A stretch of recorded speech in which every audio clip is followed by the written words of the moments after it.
राधे कृष्ण दोस्तों।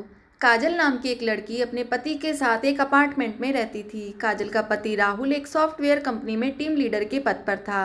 राहुल बचपन से ही बहुत आध्यात्मिक था, लेकिन उसके उलट उसकी पत्नी काजल बिल्कुल नास्तिक थी। वह ज़्यादातर रंगीन दुनिया में जीने की चाहत रखती थी, जिसे वह आज के हिसाब से सही समझती थी। हालांकि इस बात को लेकर दोनों के बीच में कभी भी कोई अनबन नहीं थी।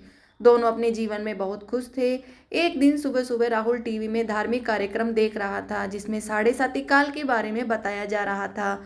उसी समय काजल चाय नाश्ता लेकर आती है और राहुल के बगल में बैठकर चाय पीने लगती है। और थोड़ी ही देर में वह राहुल से चाय पीते हुए कहती है, क्या सुबह से बोर कर रहे हो? और उसी समय टीवी का रिमोट उठाकर चैनल बदल देती है।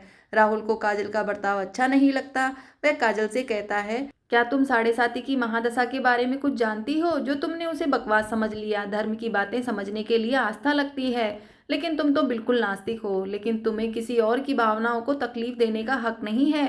काजल को राहुल की बात से ग्लानि महसूस होती है और वह राहुल से माफी मांगते हुए वहीं शनि भगवान का कार्यक्रम टीवी में दोबारा से लगा देती है। राहुल काजल को बहुत प्यार करता था। वह मुस्कुराते हुए कहता, अरे कोई बात नहीं, चलो आज शनि मंदिर चलते हैं। वैसे काजल को मंदिर जाने में कोई दिलचस्पी नहीं है, लेकिन वह राहुल का दिल रखने के लिए मंदिर जाने को तैयार हो जाती है। दोनों एक साथ बाइक में मंदिर पहुंच जाते हैं। मंदिर के आसपास बहुत सी छोटी छोटी दुकानें लगी होती हैं। दुकानों में भक्त अपनी अपनी पसंद की चीजें खरीद रहे होते हैं।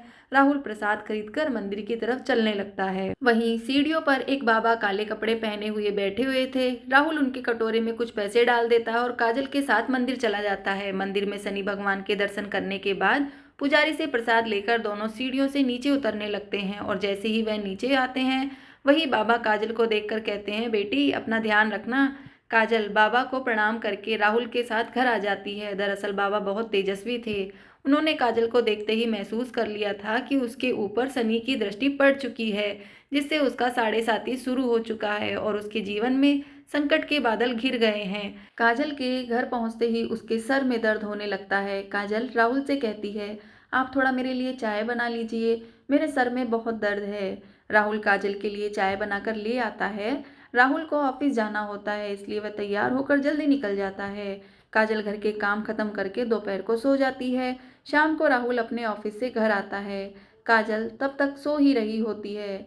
राहुल काफी देर तक दरवाजा खटखटाता है, लेकिन काजल गहरी नींद में थी। उसे दरवाजे में किसी की आहट सुनाई नहीं दे रही थी। राहुल काजल को फोन लगाता है। फोन की घंटी सुनकर काजल अचानक नींद से जाग जाती है और जैसे ही उसे पता लगता है कि राहुल दरवाजे पर खड़ा है, वह जल्दी से जाकर दरवाजा खोलती है। राहुल काजल से प्यार से पूछता है, क्या कर रही थी? इतना टाइम क्यों लग गया?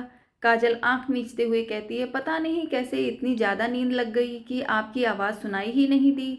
राहुल अपना सामान रखकर बाथरूम में फ्रेश होने चला जाता है। उसी समय राहुल के मोबाइल में एक मैसेज आता है। काजल की नज़र अचानक मोबाइल पर पड़ती है। उसमें दिल के निशान के साथ प्यार भरा संदेश दिखाई देता है।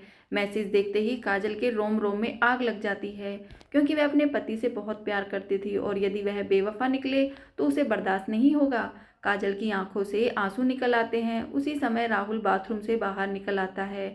काजल तुरंत उसका फ़ोन रख देती है और अपने आप को काबू में करके अपने कमरे में चली जाती है। वह सोच रही थी कि अगर राहुल उसे खुद इस मैसेज के बारे में बताएगा तो ठीक है, नहीं तो वह इसके बारे में कभी बात नहीं करेगी और उसकी ज़िंदगी से हट जाएगी।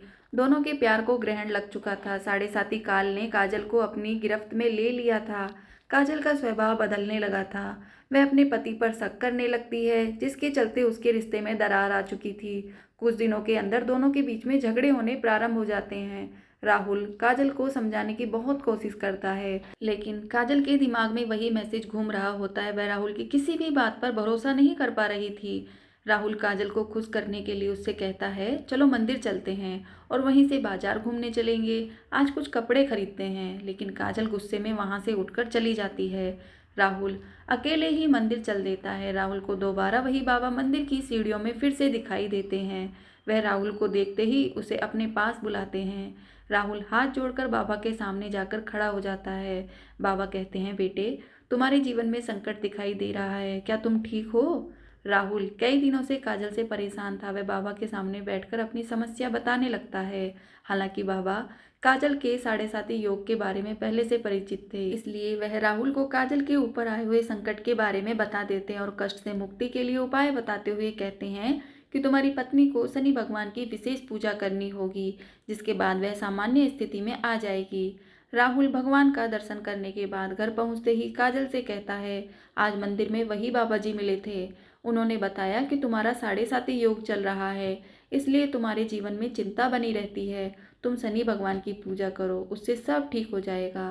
काजल अचानक राहुल से कहती है कि मेरी समस्या की वजह तो तुम हो। तब राहुल पूछता है कैसे, लेकिन काजल बात को यहाँ वहाँ घुमा देती है। राहुल काजल को इस बार जोर देते हुए कहता है कि हर शनिवार को तुम शनि भगवान की पूजा शुरू कर दो।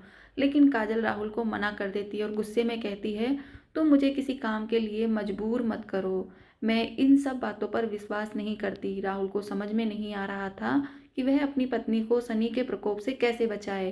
वह दोबारा मंदिर की तरफ जाता है और बाबा को ढूंढने लगता है, लेकिन बाबा वहां से जा चुके होते हैं और अब वह अगले हफ्ते यानी अगले शनिवार ही यहाँ आएंगे।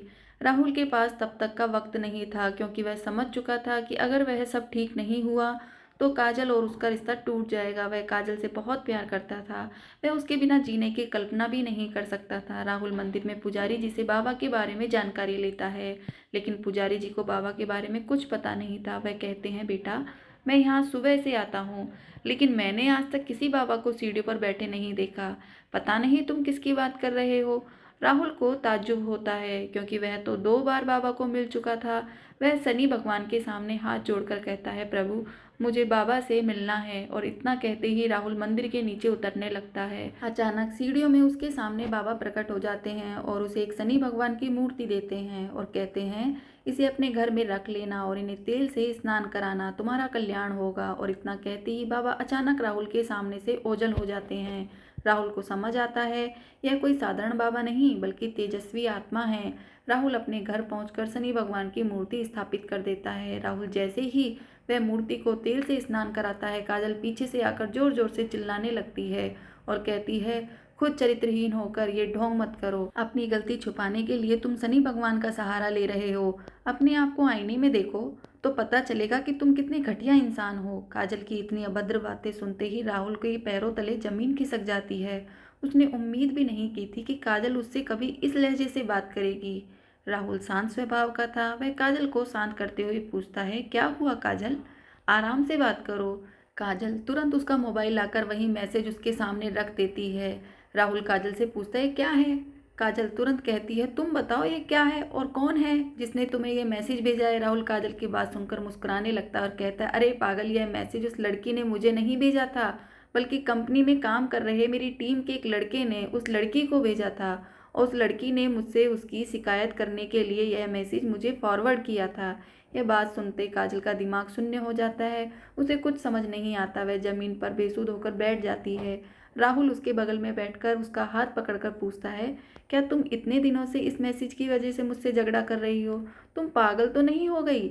एक बार मुझसे पूछ तो लिया होता। मैं तुम्हारे अलावा किसी और लड़की के बारे में सोच भी नहीं सकता। काजल जोर जोर से रोने लगती है और राहुल के गले लग जाती है।